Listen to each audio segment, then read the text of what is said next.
The reason I've always been more brand than digital sales is digital sales changes. You're living it right now. I'm always gonna push brand, and I'm very bullish about this mascot thing. I think every small business on earth should have a mascot, including B2B. This portion is like with me, so I think this is when you need to get selfish. Like you need to ask your question. Hiring is guessing, firing is knowing. Like you gotta go fast. That's how you get shit done. That's how you figure stuff out. This is the television, and the television is the radio. So 4Ds, motherfuckers. Jim Norman, this is my sidekick Dakota. We met at the Brunch Bear thing not too long ago. I have the Sit With Me app, helping servers and bartenders connect with their best customers. I remember, good to see you. Hey, Gary. Hey brother, good to see you again. You too. Spanking founder of a company called Ad Zombies. We're an at-scale copywriting service. We write words that sell anything for about 40,000 clients globally now. It's awesome. Hey Gary, Tom Laird. I run a company called Speed Interaction Marketing. We are a 500-seat employee call center outsourcer located here in the States and here in VA. It's awesome. How'd you get that? Started as a startup. I mean the hoodie. Oh, just paid $1,400 on eBay. Fair enough. I didn't think your fingers were that fast. My wife is still not happy about it. It's a pleasure. Jason Portnoy. I run an agency called JPort Media. I launched a coaching program, and I have a podcast called Perfectly Made. It's awesome. Dave Carroll, Dale Marketing. We automate direct mail, make direct mail. Awesome. Pleasure. Michael Munsterman, Munsterman Automotive Group. Good to see you. Joy. Hi, Joy. Good to see you. Hey Gary, how's it going? Well. Gift Goat. Yes. Just a few minutes ago. Yes. I can't wait to check it out. Did you see what it was? Johnny Walker? Mm-hmm. Yes. Very cool. About that. Thank you for that. Thank so you. We talked before. Yep. I got great context. Yeah, and I've got Dakota here now this time, who's male model. Yeah. I feel like I'm walking around the streets of New York with Tarzan. I get it. It's amazing. He does all of our content. Okay. We're only 5 months in. Yeah. A lot of what we did was just like, is this a good idea? Will it work? Yeah. Do servers, it's kind of a big shift, are servers and bartenders willing to start instead of saying, remember when I worked, or hey, do you want my cell phone number? And text Yep, I me? remember. I remember everything about our talk. So my question kind of becomes is, what should I do next steps as far as growing the business and now wanting to develop the rest of the features that are in my head? I think you have to have more critical scale on the core feature. The biggest mistake people make is try to add features when they're this young. Mm-hmm. So keep with the MVP. There's a handful of bugs and little things. Yeah, you got to fix it. Yeah, you got to that point, right? Like first get all the bugs out. Mm-hmm. And get critical scale on the core feature. You know, people get very feature like fancy before they've got the thing going, right? Like to me, you've got to have 25,000 servers on the platform active. Right. I'm talking once a month have engaged with the app before you even like think about the next thing. Okay. I've seen so many people misstep in app land by adding thinking that adding things makes things worse. Simplicity is always the champion. Mm-hmm. And people don't get traction on whatever they have, or they're impatient, or they haven't given it enough time. They start putting all their energy on adding features when what 100% of what you should be doing is getting people on the platform. TikToks. I know you've been doing those. What I would also do is I would go to search on Instagram, search bartending, all that. Literally follow every single bartender in the country, and once they follow you back, DM them and start trying to build a relationship. Your business is in full hand-to-hand combat. Yeah. How do you like the idea of, and it's kind of a loaded question, but going to management, that whole sales and say, hey, would you like to have 37 salespeople helping fill the restaurant during lunch? We talked about that. If you stay the course of what we talked about the other day of like trying not to convince them, the difference between me and my dad when I told you, too many restaurateurs are going to think that you're going to lead to them losing people. But 25% will see the value. So the answer is 100%. It's how you scale. If you go to 100 restaurants and knock on doors and get 25 to say yes, that's 25 times 3 to 35 servers. I just think you're gonna need to fight on two fronts. Direct to bartenders direct to servers, right? Obviously, we talked about the expansion of, it's obviously Sit With Me, but like Sit With Me also I think works for hairdressers and barbers, right? Yeah. So I think you have to fall on two fronts, the B2B2C and the B2C. The B2C is going to the individuals who do it, and the B2B2C is going to the establishments who then will sell to their people. I just know small businesses well. I just think a lot of them are gonna be scared. For sure. Right? That's what I see with management. You see it already, right? Yeah. It's just, I gotta ask 3 people above them to get any kind of commitment. yeah, and just like, even if you get directly to the owner in a small business, like, hey, do you want your servers to use this app? Like, a lot of them are just gonna go down the path of like, fuck, Karen's my best. She's gonna get a clientele and she's gonna leverage that against me. Totally. So I just think you have to be really prepared for that. I think you have to, you just have to succumb to like, it's gonna be 2 out of 10, and that's okay, because 2 out of 10 is good, because especially, I would probably start with places that are bigger, because if you're gonna go 2 for 10, you'd rather go 2 for 10 that have 30 servers each, Right. than 2 for 10 that have 2 servers, right? Mm-hmm. So I would think about scale as well. I've got one that I think you'll like, and I'm trying to figure out the right way to do it. I've created with a good friend of mine who's an amazing muralist around Louisville mainly, but he's got probably 70 murals around the country. Super talented, hates social media, has never put his stuff out there. He's a college friend, older roommate of mine, and so we've created an NFT project. I actually, a la you, I drew one first. I'm a terrible artist myself, but drew something. How would you integrate an NFT project to help build this community? And I'm all for educating. I've been, since you started talking about it, did my 80 hours of homework and paid a lot of attention. No expert, but as much as people can know, I feel like I know it. So how would you integrate that into maybe getting the server community involved in? Yeah, I would probably start a Discord for this community. I would probably run ads specifically towards people in the service industry and say, do you want to learn about NFTs? I'm no expert, but I'm pretty far along. I think the thing that most people struggle with when they're running a business is separating the giving from the thing that they're hoping happening when you give.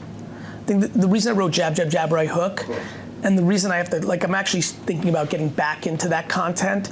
I think people go much closer to manipulation than value with karma when they do this. I think the thing that separates me is when I do content, I'm in content mode.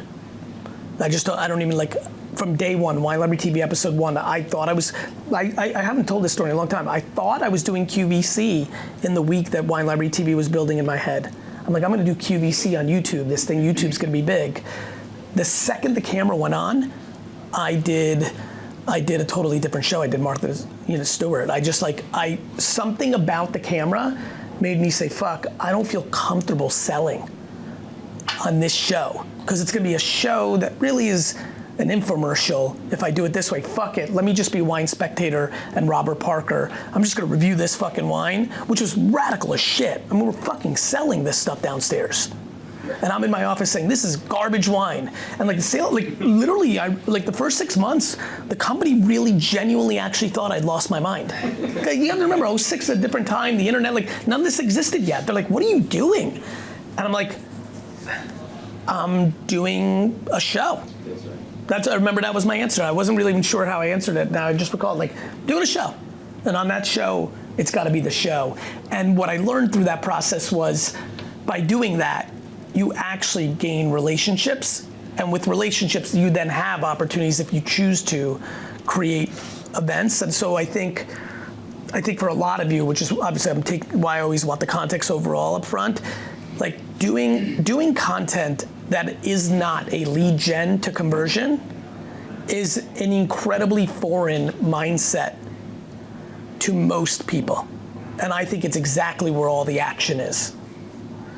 Give, and then ask, instead of have some sort of concoction that is fake give with the hope of taking. Those are two very different frameworks. I think that's what's worked for me, and the things that I've observed have worked for others. Like that. Make sense? Totally. It's just provide value to this community, maybe from how do you grow your brand, how do you play with NFTs, how do you grow your career, just drop some uncle shit on them. Yeah. Build, and then I think the right hook sits in your bio. I mean, there was years there where I really, besides a book, had nothing. And you know, it's in the bio. I mean, I think I leave a lot of sales on the table for our businesses at VaynerX, I mean, even VeeFriends. I mean, if you really analyze my social content, I'm not looking to sell a lot in comparison to how much I believe in it and how well I think that would go. It's just not the framework, and I think that's where people are struggling with social content.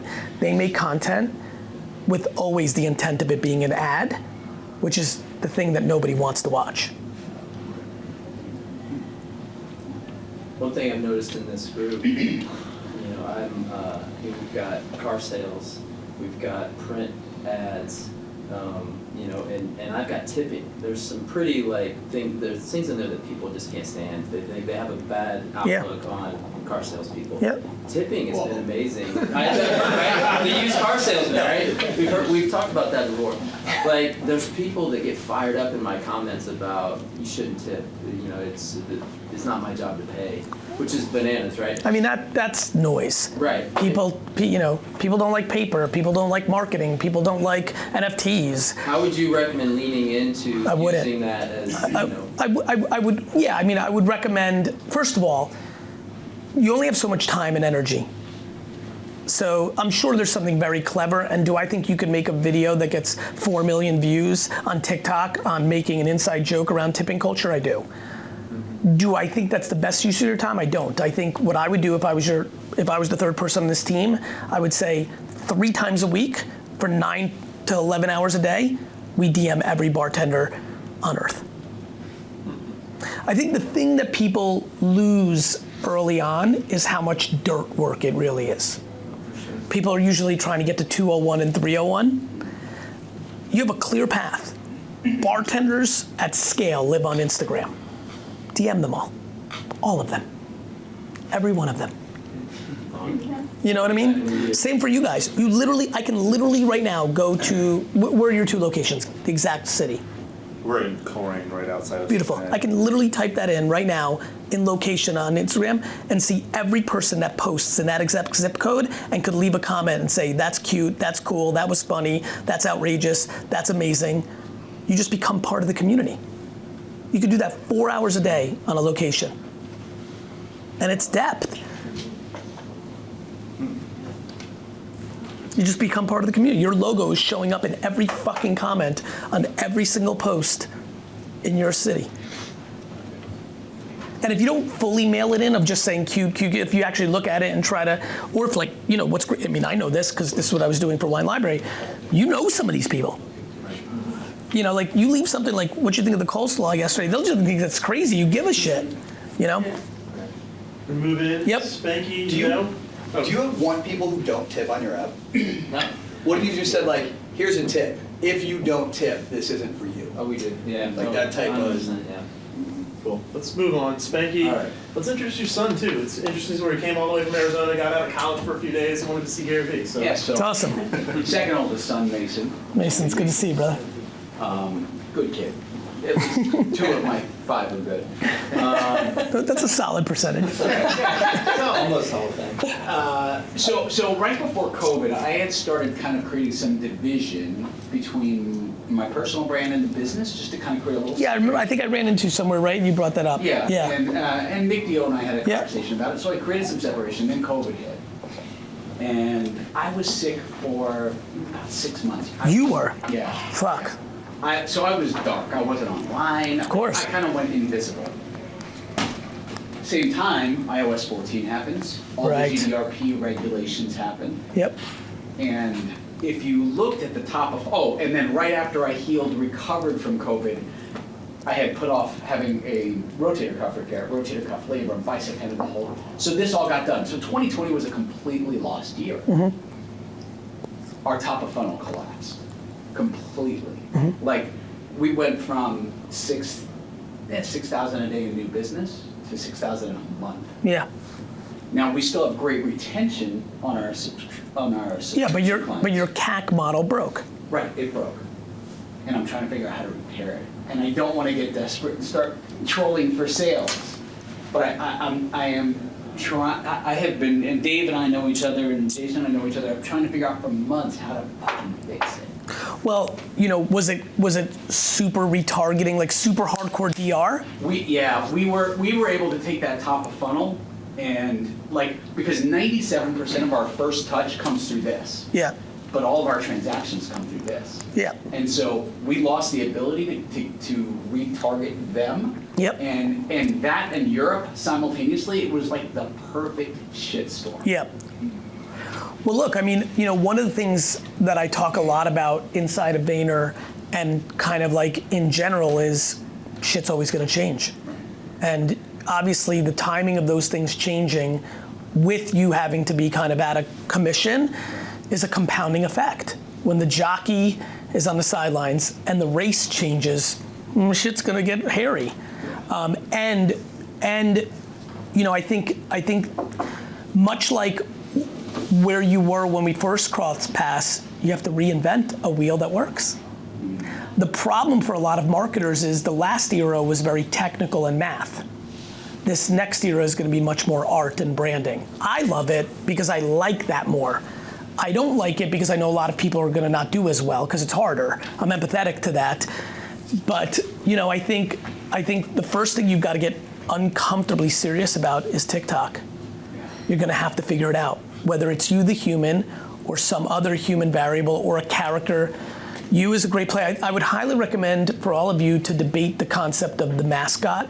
So I believe this next decade of interest graph social media is going to create an opportunity for a lot of people to lean into the mascot, similar to 1950s to 70s television. So we all kind of got a sense of the personal brand. You're living it, I'm living it, people are living it in this room. I'm pretty hot on the scalability of mascots. So if you think about MetLife paying, Peanuts a fortune to borrow Snoopy, or what you see from the Geico lizard on a commoditized business like insurance, I'm very hot on that. And one who is good at building a personal brand can also be good, in my opinion, at being the Jim Henson to the Muppet. Something worth debating. I know it's a left field thing, but no different than us all. When I first was doing this, it was crazy. Like a person following you around, everyone thought it was asinine. It was the judgment I had inside my own company. Who the fuck do you think you are? And I was empathetic, I understood, but I knew it was gonna happen. So people started having jobs where they were filming people, things changed, right? I think the same thing's about to happen with animation, claymation, puppeteering, and I think, with AR and NFTs, I think some of the people here should really debate creating a mascot and scaling the mascot. And I think a mascot on TikTok scales. Okay, so let's talk personal brand versus the zombie brand, right? And the cool thing is you can just do both. Okay. So the zombie brand should have a zombie. Okay. That's easy. Right. That's not even hard. Clearly you need a zombie. Most companies are like, what am I gonna do? And you're like, I don't know, a zombie. So. And we've got some cool artwork. But I think you really need to take a step back and be like, fuck it. We'll never be, I don't know how, when you thought about building personal brand, how you thought about where that was gonna end up. But it's not like you have to create fucking Ronald McDonald. If you just create a zombie that is effective to get your CAC and LTV up in the next 24 months, you'll be just fine. Right. And unlike retargeting in iOS 15, we still know who the fuck the Trix Rabbit is. We still know who Captain Crunch is. You still know who Scooby-Doo is. People underestimate the value of brand. The reason I've always been more brand than digital sales is digital sales changes. You're living it right now. Yeah. I had email open rates of 93%. Shit changes. I was buying the word wine on Google for 5 cents. That doesn't work anymore, right? So I'm always gonna push brand, and I'm very bullish about this mascot thing, very. I think every small business on earth should have a mascot. So I started. Including B2B. And then COVID happened, and I'm like, ah! And I'm not afraid to go back to doing, you have no choice. Right, but I'm not, what's the word you always use? Romantic? Yeah, you don't mind. Romantic. Yeah, you're a scrapper. Right, and so I'm comfortable doing that, Yeah. but holy shit, it's scary, Like, Well, it's less scary. It's you know what's funny? It's less scary. It's more like fuck. You know, it's kind of like one of the. But you know what I mean? It's not scary. You're not scared. No. It's more like fuck. Again? But this time, I'm trying to push you down the path of something that is so hard to take away. You know, when everyone's like, well, easy for you, Gary, your NFT I'm like, you mean the thing I earned? They're like, you had a community. I'm like, I earned it. Like, people are like, your NFT project did good, mine's not. I'm like, you're 20. You haven't done anything. What the fuck are you talking about? You know what I mean? Like, and that's how I think about brand, right? When you get funnels, when you get arbitrage math, you've earned it, but you've also put yourself in a vulnerable spot of letting somebody else control your fate. Apple fucked you. Right. Because they wanted to fuck Facebook and Google. Right. You were just collateral damage. Yeah. Joe, how much time do I have left? Yeah, 2 minutes left. Can I defer the last 2 minutes to my son? 100%. That's awesome. Okay, well, recently I had this idea. It's kind of a hub, I guess you could call it, for athletes and brands. They call it like meet, connect with each other. And so he's kind of helped me put it all together. But one of the things I've been trying to figure out is how do you build the value for an athlete and for the brand? Well, I get the athlete more for the Hubs, aka what you're describing, two-way marketplace, is the hardest business to build in the world, which is why when they're built, they're worth a fortune. Uber, eBay, these things are incredibly challenging. I start with that sentence because I want to make sure you're in the right mindset of how hard it is to balance. The reason they're hard is because you have to balance both sides so equally and so effectively that they work, because when one is off kilter, people bail. If you get 87 athletes and there's no money on there, they'll be like, fuck you. If you get brands and there's no, like, you understand? It's a really hardcore patience game. You also have to make sure you're actually solving a problem. So brands that are small are able to DM Bengals. There's agents, there's marketing firms like Excel. So I think it's a very big challenge, what you just laid out in a couple of sentences. But the answer historically is to make both sides of the marketplace have enough value in concurrency that you're able to create stickiness. Does that make sense? Yeah. It's a really big challenge, and sometimes I think people try to build things that the problem's already solved. And I'm always worried when, what was that thing that Meg Whitman and Jeffrey Katzenberg, Quibi. I remember looking at Quibi. Do you guys know what Quibi is? It was like a pretty famous crash and burn of like $1 trillion. It was supposed to be like, I mean, it was Jeffrey Katzenberg, he's a beast, and Meg Whitman, I mean, it was like the A-team, all the people they hired were like people that I thought were the best in Silicon Valley and Hollywood, and they were gonna build this thing called Quibi, which was an OTT for short form content. And I remember looking at it and I was like, you mean YouTube? And yet they overspent on making shows for like, they were paying production companies the same amount of money Netflix was paying for long form, for 5-minute shows that were pretty much, not exactly, but like, fuck, YouTube was, I remember I kept telling everybody, I'm like, YouTube's scratching that itch. YouTube is scratching that itch. And so I want to just make sure, or like online dating, right? A lot of online dating companies right now are trying to figure out their way. I'm like, it's called Instagram DM. Like, sometimes things are solving the problem. So just make sure that when you think about it, create something unique enough that is solving a problem that doesn't exist in different ways already. Does that make sense? Yeah. You know what I mean? Yeah. Ask a lot of questions too. And I also think SMBs are really good.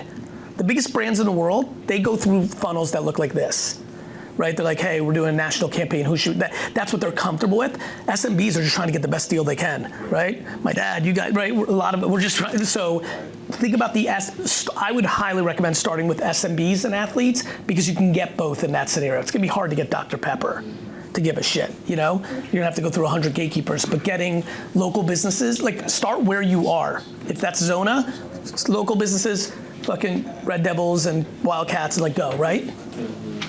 B2B and then small business. Yeah, absolutely. Let's go to Tom. Gary, just quick, I'm a straight VeeFriends nerd. But before we're done, I have the perfect Persian cat. Wow. Can you sign it? Yeah. So That's the diamond? I'll bring the diamond. Fuck, you pulled it or you bought it? Bought it from eBay, like. You're an eBay, you're my man. Hoodies and cards on eBay, I'm like, I get it. I live that life. Do we have a good marker? Let's, yeah, find good. Can I just take a picture of that too, like for the Yes, verification? yeah, of course.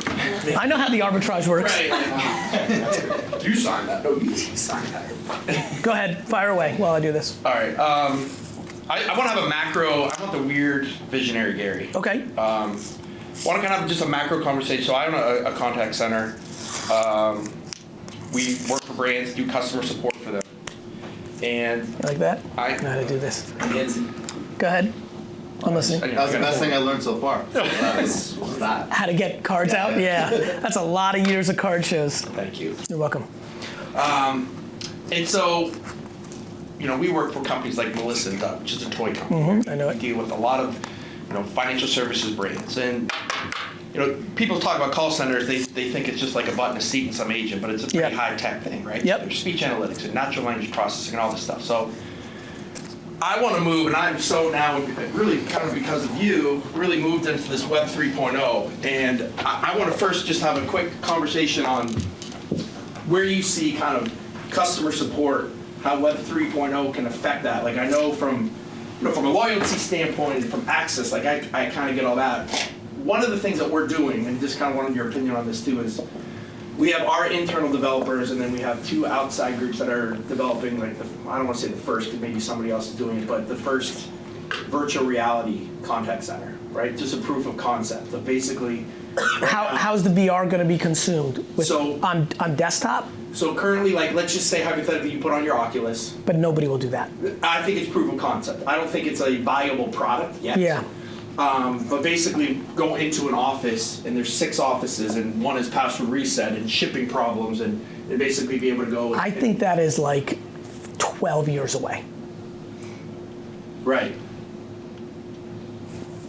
I mean, 12 years away from the standpoint of, I think, being a profitable, actionable business.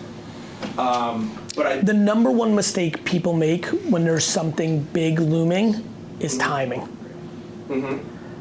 First of all, it's going to be B2C first before it's B2B. Right. Think about who's going to do that. We don't have B2B people making content on LinkedIn. Do you think, though, even from how the fuck am I going to get somebody? Yeah.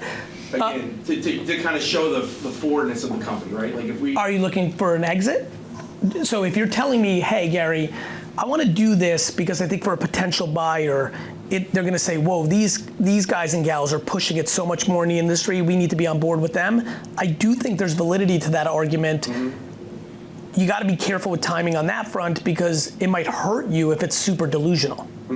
But yes, I think you're onto something there. I do always think if you're trying to sell to a private equity firm or trying to do an M&A, that the person in the room that's most progressive in technology does oftentimes have the potential to have some leverage in an acquisition. So where do you see the customer experience space, right? Like, really like servicing customers with Web 3.0, with NFTs. I think the earliest thing we'll see is transparency in data. So I think what the blockchain does is give the potential for public data, which I think creates silly little things, believe it or not, that look like knowing how many minutes to the second you actually are going to be on hold. Actually. Like, and seeing like, no, I'm not. You know how we get mad when we don't even know the truth behind it? We're like, I'm on hold, and like just knowing that you can see other people being taken in the queue because it's public servers, not private servers, will just give you peace of mind. We're like, look, I'm 17th in line. It's a very notice how it's a very subtle thing, but it's a real application. Gary, maybe to tag on that, to do an NFT drop for a brand that basically says you're a high-end customer. So when you do call in, you go to the front of the line. That's for damn sure. The question is, for what kind of business and how early are we actually in NFT land? Right now, NFT land is predominantly driven by speculation and greed. But that's the same thing that drove internet stocks in '96, so that's not my concern. I can go to sleep at night every day. I tell everybody 99% of projects are going to zero. When everything goes to zero, everyone's gonna blame me because I'm the poster child of NFTs, and I'm gonna bring out 83,000 receipts and be like, I told you 99% were going to zero. So what I'd be concerned about right now is you're thinking about scaled consumer execution. And we're still 5 years away from that, truly. Like you're just so deep. Like, I want this, so, like, I want do everything. something with this, I you get know it, what I mean? but that's when people lose money. Yeah. When you want to do something versus you reacting to what they're doing is the most important delta in the world. I want a lot of things. How does that correlate to being first, to being delusional? It's in the delta of how many people are actually doing the thing. Mm-hmm. I was very aware of, I bought Ethereum in 2016. Mm-hmm. I didn't say, outside of a couple videos I had to bring up because people were like, you fucking, I'm like, fine, here's the receipt. Here's me in 2017 saying this. Outside of me digging up that shit in our archives, I didn't say much about it because I was just watching. Right? And then I felt in December on the back of NBA Top Shot and a little bit of CryptoPunk stuff going on, finally did the homework. I was like, oh shit, it's close. Mm-hmm. And it happened. Real quick, Tom, before we move on from you, I want to make sure Gary understands a bit of context. Because we were talking earlier about your personal brand, your business. You were mentioning that you want to be number one in your niche, right? And a couple of cool factors that we've discovered along the way is, number one, all of your call center staff is based in America. I don't know if that's a thing yet. But I think it's a real thing. I would pound the fuck out of Facebook Middle America in perpetuity. There's an unbelievable amount of people that will make the decision on that. Was that me? I never have my phone on. I'm so funny. Another thing that I think is interesting about his business, because it's a call center by nature. 1 second, I apologize. Nick, I'm in 4Ds. Everybody okay? I'm fine. You need something? Yeah, I want to catch you up on Scott's. Okay, I'll call you later. Later. Is because he's got such an interesting opportunity on TikTok because it's call center. There's a lot of people talking about call center complaints and stuff like that on the platform, stitching, duetting, stuff like that could be a really interesting opportunity if you want to own that niche, being a public figure in that space. When I saw that sports cards were going to blow up, I spent 9 months making sure that I wasn't forcing it because I like sports cards. Right. You're taking something you love and you're interested in and trying to speed it up in your business, and you need to be careful of that. Like, can I have one more minute? Yeah. Yeah. So I guess one of the things in selfishly that I am doing that I can do is I do have a podcast, have a pretty large niche following. Which is awesome. And it's called Advice from a Call Center Geek. I love that. And I'm just going to do a 30 token free NFT. You should absolutely do that. That's that's fun. Right. That's you keeping the juices going. Right. That's not strategically aligning your vision towards VR call centers. Right. That's two very different things. That's great. Yeah. You should definitely do that because you'll be pumped. And it's good for you to taste it. Right, to learn how to. 100,000%. Okay. Cool. Portnoy. Let's go, buddy. All right. So question one. Last year we spoke, podcast number 2. You said June. We're in contact. You said June. But in your defense, you didn't say what year. And so would still be early or late, depending on how you want to look at it. But I want to make sure that I take the opportunity to lock down podcast number 2. Let's do it. I'm happy to do it. Yep. Perfect. Good. From a business side of things. 2039. When we last spoke, I was telling you I was building an agency, and I asked you, how would you build an agency? You told me, God, no, I wouldn't. And you stopped. I did not listen to you. Good. Went back, built an agency. Good for you. But I did take your advice on not wanting to build a huge 800-person agency. I stayed lean. Yep. Specialize in what we specialize in, scaling 70-figure brands, making the money 30 to 40% margins. That's great. So pretty impressive on that end. COVID happened, iOS happened. You told me what you warned me about with building an agency happened, which was I'm not the guy anymore. The strategy's gone. I now have a team that does everything. So what do I do? But I love the education side. So when iOS happened, I love the branding side. I'm a marketer more than I'm a button pusher inside the platforms. So I understood all these things. I spent a lot of time going back on with clients and educating them through the process. Love the coaching aspect of it. So I decided I was going to monetize my knowledge, my systems, all that in the space, and I started a group coaching program called Market Domination. And we're now 2 months in, 9 members, $15,000 price point. Per year? Yeah, per year. Yep. That's the beta. I'll probably increase it. It's less about that. I just wanted the context. Yeah. So I guess my question isn't what the content or how I could help the people. I'm pretty That I I'm get pretty that. clear on Yeah, you know your craft. I'm pretty clear on that. It's more, I guess, the who, right? And I guess I wanted to jump inside your brain that when you're making content, when you're trying to push something, what's your heuristics? What's your process when it comes to refining your message when people want to work with the agency or whatever it is, and putting out content that actually baits the people you want to work with? The thing that everything that's built on with me is based on the fact that I do 96% listening, even though the world thinks I'm talking all the time. So creating scenarios that allow you to listen, because you'll know the answer way faster than I will, it'll be right there in your messages. So, for example, back to the whole jab, jab, jab, right hook thing, maybe you do, I think you would crush, I know you would crush, with the thing that people always get confused about when they're selling their smarts is they don't want to give away things for free, when giving away things for free is the way you sell more stuff. So I would, if I were you, I would do a weekly 2-hour live across all platforms, use StreamYard, and put it on all your platforms, even if you're tiny right now, even if you have 9 followers on your Facebook fan page because you never set one up, from Facebook to LinkedIn to Twitter, YouTube, and do a live 2 hours a week Q&A show about marketing.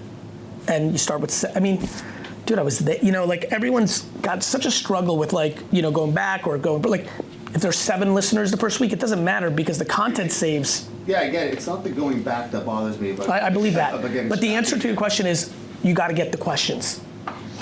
If you get the questions, you'll know what to make in the content. Because like the who part is really a tough question for me now. Well, the who. I deal with plumbers. I deal with e-com owners. Like it's. The who is everyone. Yeah, exactly. Well, that's a good. That's a weird thing. No, people struggle with that. I understand what you're saying. This is a classic example of the philosophy sounds better than the reality.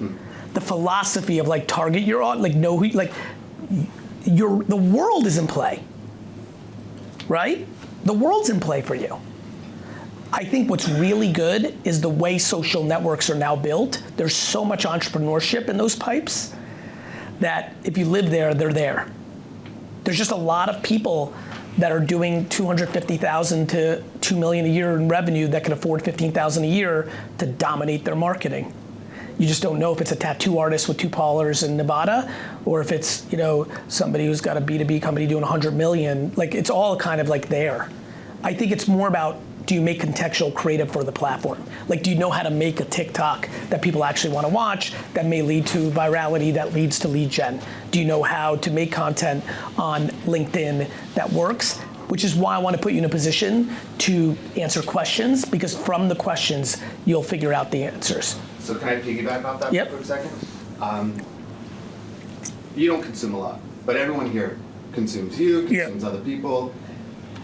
The buzzword is authenticity, right? When you're putting out content, be authentic, but I mean, I don't really know what authentic means anymore. When you start consuming so much content, how do you then, you know, That's a good question. How do you then break off who you are, Right. which is the sponge that Right. you soaked up? That's a really great question. You know, I think just the fact that you're even asking that question already has you 90% of the way there. It means you're gonna fight for it along the way. I consume more content than everybody. I just consume it from the people directly, not a middle man or woman in between. So when I say don't consume, it's I don't need Tim Ferriss or Ryan Holiday or Oprah or anything in between. I just need you at this second. The reason my content works so well is I have a leading pulse on shit because I'm reading. And at this point, I'm at such scale that I'm getting a lot of optics. Like, the thought that rich kids were upset because they subconsciously were mad at their parents for paying for everything was very foreign to me. That's not how I grew up. But it became some of the most important content I've ever made for parents and 25-year-olds. That was just by reading them, right? And so you just gotta, you know, in 2014 when I came out of content retirement, I don't talk a lot about not making a lot of content from 11 to 14. It was kind of the biggest gap since 2006 for me, because I was building Vayner and everything was going into that. I started with the Ask GaryVee show. That was my first re-entrance post Wine Library TV. Notice what it was called. Notice what it was. I needed to get the insights. My biggest fear is, oh, another Gary wannabe. And I'm a business owner, before guru. Yeah. Right? And now you have so many gurus who want to be marketers. Take it from somebody who like legitimately is like a real fucking businessman, and a shocking percentage of the world thinks is a motivational speaker and a guru. It doesn't matter. If you're a real business person, then you're a real business person. Just keep speaking. Yeah, I mean, there's people who think I'm a fucking scam artist. You know how devastating that is? People are gonna see what they want to see. I worry about my own line being blurred, right? When Yeah, I think that's right. Content, I'm like, is that really me, or is that me trying to be? Well, that's where I think the advice we talked about earlier was the most important. Forget about you trying to be anything. If you sit down and you're like, how can I help people? So I love this. Like, I don't have a gear right now, other than like listening intently, trying to give the right fucking answers to the best of my ability on intuition and pattern recognition, and then you leave. Yeah, but that's the best thing I learned from you. When I do speaking events, I sit there and say, I'll talk for 10 minutes. The rest I want to do is Q&A because that's where I thrive. Yeah, I think that's great. I think you should scale that. I think you should do a Q&A show on LinkedIn and pound it in oblivion. There's not enough live content on LinkedIn. The algorithm will reward you. Perfect, thank you. I look forward to our podcast in 2024. Can't wait. First off, I want an apology. I didn't introduce Connor. I got so excited. Connor, such a pleasure. Myself as usual. That's right. Joe made a rule of like one person. I think that was more on Joe. My question is leading towards scale. Yes. So we've been in business 3 years. We started selling subscriptions about 8 months ago. We got to 160,000 a monthly recurring revenue in 8 months. What subscription? So we sell a subscription to our direct mail platform, the software that we build. Got it. So if you would have told us, so it's a SaaS product. 100%. Yeah. So I just subscription. We would own a print shop and say you're fucking crazy. That was not in the plan at all. We tried fulfillment partners. We tried all the other shit. They're a piece of equipment. They have manuals. We hired humans to put it all together. It's working out. So we do it all in house. Yep. Huge in home service right now. So my background, I have a cleaning company we've had for 12 years. We leverage that a lot. I've been doing the public speaking, the trade shows, we come out with products in that space, and it's working, but we fucking hate it. It's painful. Yeah. So like the mom and pop, the customer service, it's the same fucking conversation from Chuck in the truck who started yesterday all the way up to a $500 million roofing business. Like there's no predictability in it. Yep. So looking towards scale, we want to sell the company for $500 million by the time we turn 40. That's in 3 years. I would tell you right off the bat, the first thing about that sentence is when I've noticed when entrepreneurs make those kind of ideologies, they dig into it and they tend to make mistakes when they have something good because of some arbitrary number. Like why not 750 million by the time you're 38? Because we keep putting a number to it and it's got to keep going up. I get that. Just make sure you have a good relationship with it. I think with that number? Yeah. Can it change? Of course. Okay. That sounds like a good relationship with it. Okay. I just have noticed a lot of people make these crazy numbers like when I'm 35, I'm going to sell this for 100 million, and then when I've watched it, I'm like, fuck. They were well on their way to building something awesome, but because they fucking put this outcome on a pedestal, they did this M&A deal, and then they did this, and it all kind of unraveled. So, just even you saying, can it change, already made me feel a hell of a lot better. Like, having ambition is an incredibly beautiful kind of framework. Yeah. Sometimes people dig a little bit too deep into numbers, and it changes their decision making, and it hurts them. So keep going. The number's so trivial for us. Like, I want to say $1 billion. It's kind of like the Jets thing for me. Like, I will be very okay if I don't buy the Jets. Right. Like, beyond. I'm okay now, forever, for the rest of my life. The process of trying is the fun. Dude, we sell it for 100 or whatever. Got it. We'll Keep going. Static. Keep going. The idea is that, like, we see the home service space, we see the scalability. James, you had said something at dinner last night about like not killing the golden goose. Mm-hmm. So we can't just pull out a home service.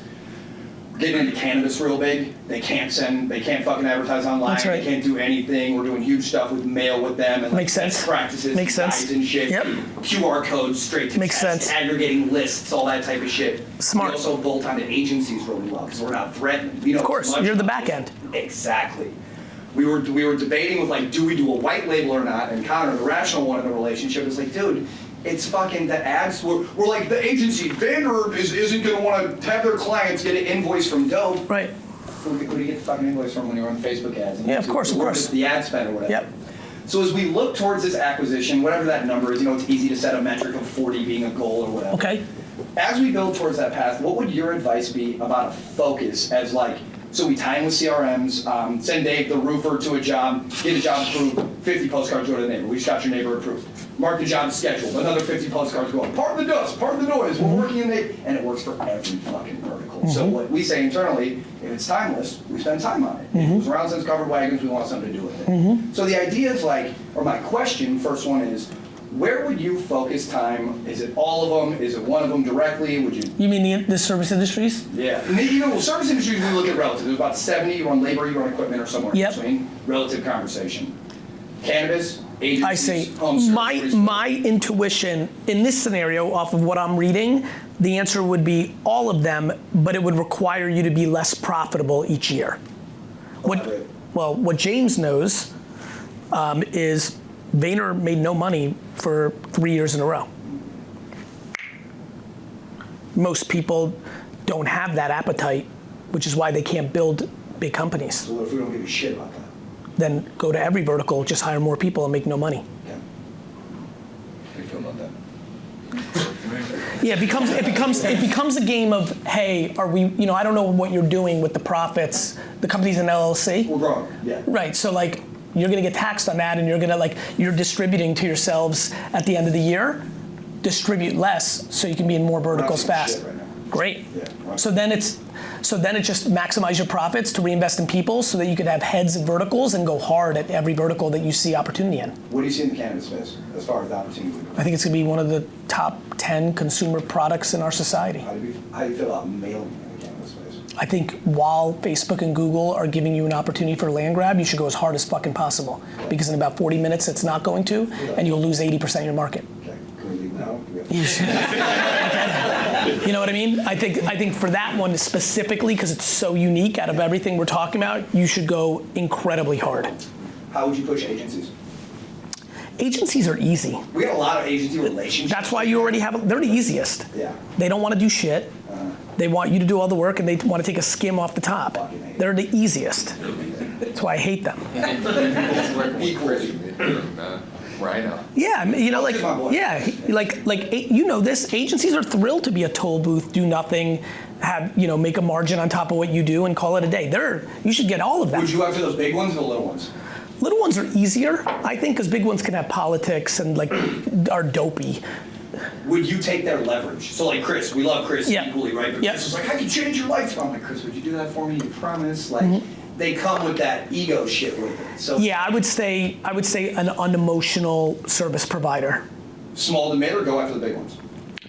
Again, this becomes a game of opportunity. Like at your level, like to me, it's, I'm going through this with VeeFriends right now. Yeah. We have 29 people. We're probably gonna have 130 in September. I'm about to hire 100 people. What's the best advice you can give to someone towards doing that? Make as little money as possible if you think you have a good business. Yeah, okay. The biggest mistake people make is they want to take money from the business instead of putting money into the business. Now, everyone has different circumstances. Some people have $400,000 in debt. Harder for that person to stay chill than someone who, but the longer you can hold your breath if you have a good business and pour it back into the business, the bigger your business is gonna be. So we debate right now with funding. We're pretty liquid right now. Do you take and carve out 10% equity to use leverage with that, or are you just borrowing money as opposed to taking any funding?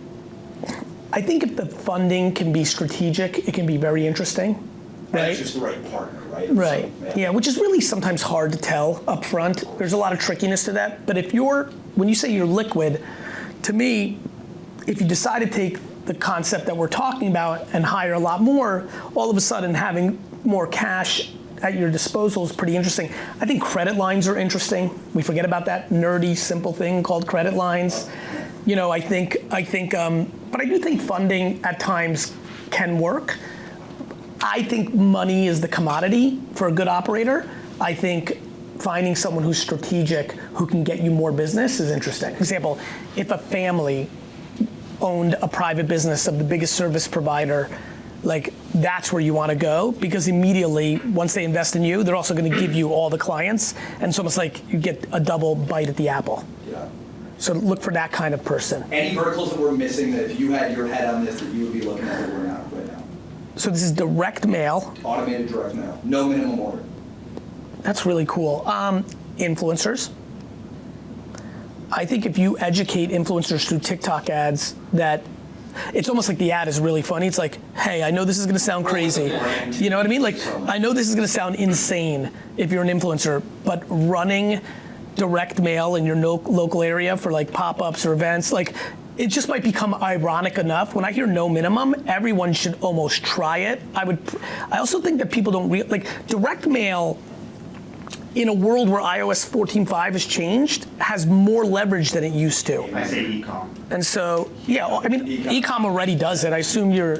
Oh, we're in there. Yeah. I think the weird ones are influencer, for sure, I think is a weird one. I think most influencers will struggle with it, but if you get momentum, what's cool about influencers is that world is small. If God forbid Emma Chamberlain does it and it works for her coffee, like all of a sudden everyone's doing it and it can get real big real fast. That's the one that probably stands out as like a weird one. Sprinkle some mud shots and micros and just give them fucking, Yeah, and I think in your business, if you're running on the kind of margin that you should be on a SaaS model, you should be doing like trial, low cost stuff. Like it's just worth it for acquisition. Okay. Especially for your own learning. Oh, yeah. Every curious segmentation, just give people free executions. Is wine library still you correct now? Occasionally, once in a blue moon. I'll definitely look at it. All right, Appreciate it. Thanks, man. Yeah. So, tell you a quick story. please. Yeah, so I was sitting on the couch next to Joy watching VaynerX. I don't know if you've ever taken that. So, seeing this guy gives the founder of the company $4.2 billion before seeing the financials. And he gets called over, and so we're sitting here watching this, and I'm playing Holes on my phone, Holes.io. You're this little guy and you're eating and you get bigger and bigger and bigger and bigger and you have to eat your competition. I'm playing Holes and watching, half-assed watching the show with her.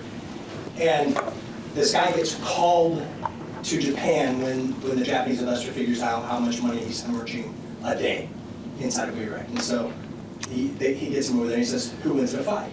The smart guy or the crazy guy? And the implementer says, well, the smart guy. And the visionary, like this jackal smile, looks up and he says, the crazy guy. And the Japanese investor spins around and he looks at him, and right when he does that, I eat my last competitor and says, success first. And so I get the success first message, and he turns around and he says, you're not being crazy enough, my son. Do you understand? And I paused the show, I was like, fuck. I started trying to go, like, let me just tell you what just happened in my head. Because, you know, when we were here last time, we were around 3.5 million in annual sales for small car dealership, doing 25 to 35 cars a month. And just over the course of trying to find my way and do whatever, it doesn't really matter, I started to be pretty bold. Like we pulled money out of other investments, we created a floor plan company to fund our own inventory. So Joy now runs the bank that supplies our personal money into the dealership. Yep. We're turning up 25% return on that investment. We, May 2nd, just yesterday, our reinsurance company was fully formulated, and now every car reinsurance has become part of it. We'll borrow money, we're creating a cycle, this spin, right? And it just clicked when I watched it. I share that story because I got to, I realized that even though I'm strategically making moves, I quit being bold.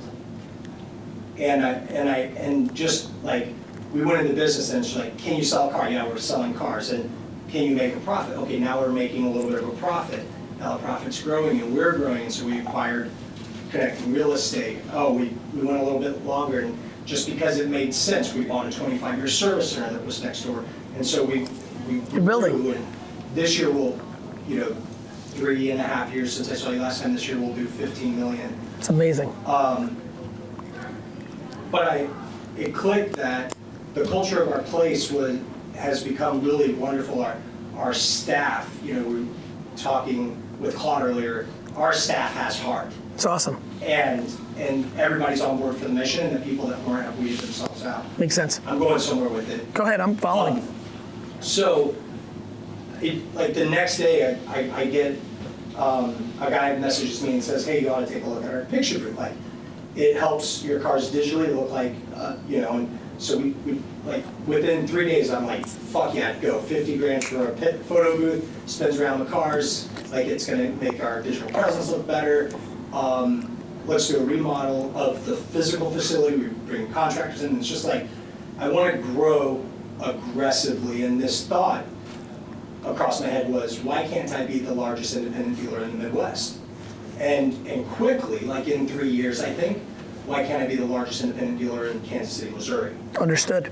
And so then I realized that I've been kind of holding it back from a marketing standpoint inside of the digital spend. We're on all the big platforms we're supposed to be.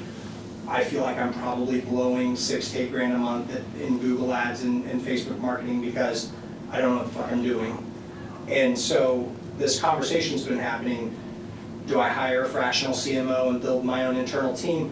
Or do I go outside and, like, budget is not an issue. We're super lean, we're making a lot of money, and similar to what you said earlier, I'm just pouring back in. I don't need the money to live. I get it. We're beyond that. And so it's like, the question is. Yeah, so here's my thought on that. I believe the single most important variable in business is the ability to market.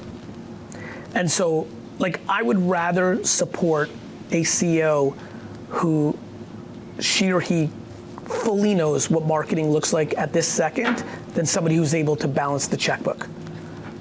Because hiring a grown-up controller, bookkeeper, or CFO is the commodity of earth. Hiring somebody that knows at this exact second where the arbitrage is in digital marketing is the most valuable. So to answer your question, given how young you are, where you are on your ambitions, I would want you to hire a fractional CMO. Probably I'd rather you hire just a head of marketing full person and build a crazy relationship with that person, because I think the more time and effort you put into knowing it, the more the business will be successful. And do I empower that person then to, can one person drive that? Take us from 15 to 50. Like, is that, because we've got this little. It depends on how much money is involved in that question and how talented the persons are. But a lot can happen right now in your business because of TikTok. We haven't had a viral loop of this scale like TikTok in a long time. It's been a long time since organic Facebook fan pages could do what they're doing. So normally I'd be concerned about those kind of numbers, but because if you crush the living shit out of TikTok, things could get very weird very fast. And I think you got another 12 to 24 months of this kind of TikTok. I think you could do a lot. I think that the thing on the dealership level that's my concern is, my first thought was hire, I wasn't thinking CMO, I was thinking hire a marketing professional. And I'm running ads like 75 to 150 in the Midwest and no applicants.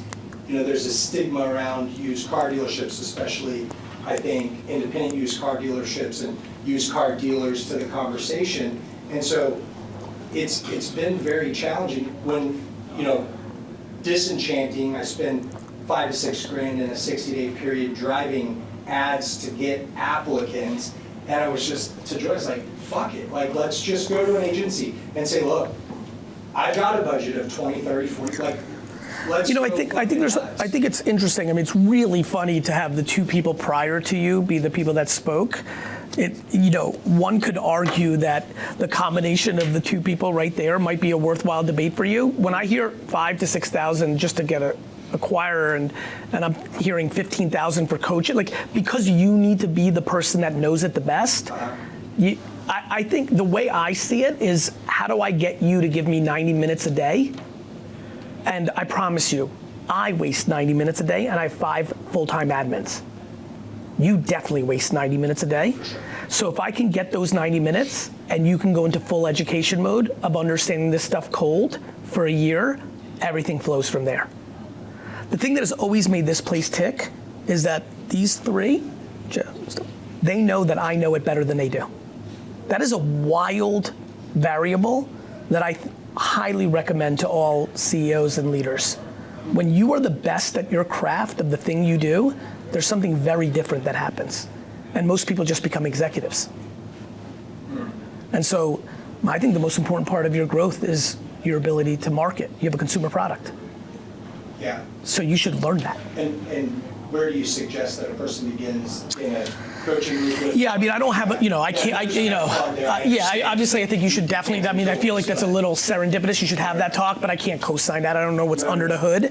I also think there's unlimited resources that are free, but I do think if you're willing to spend that, and that's for a year, that seems like something worth debating. And then, or if you don't like that kind of route, like you're like, I'm not a coaching kind of guy, you can do it the way I did. I did it in the trenches. I'm like just fucking learning by doing, like actually doing though. But like when you're allocating 90 minutes to 2 hours a day, that's very different than what you're doing now. The only holdback in that for me is just being transparent. What it is you start talking to me about details and you start talking to me about, I get in and I see, like I get into Facebook ads manager and it's like, okay, campaign, ads, I get it. I get it. I would tell you that I'm not the greatest interest in detail guy of all time. It's just too important. Yeah, that's fair. It's just the whole fucking game. Here's why. If I could get you to do it for just even a year where you like really got it ingrained, you'd be able to judge the person you're hiring. The biggest reason people are struggling with social media is they don't know how to judge what they're hiring. You have no idea how to judge it. Right? Yeah. You can't judge it. Right. That's true. You can't judge it. I'm not telling you, you and I spoke last night, we started chatting, but I said, if you don't understand it, you're not delegating, you're abdicating. Right? You're just completely... You're guessing.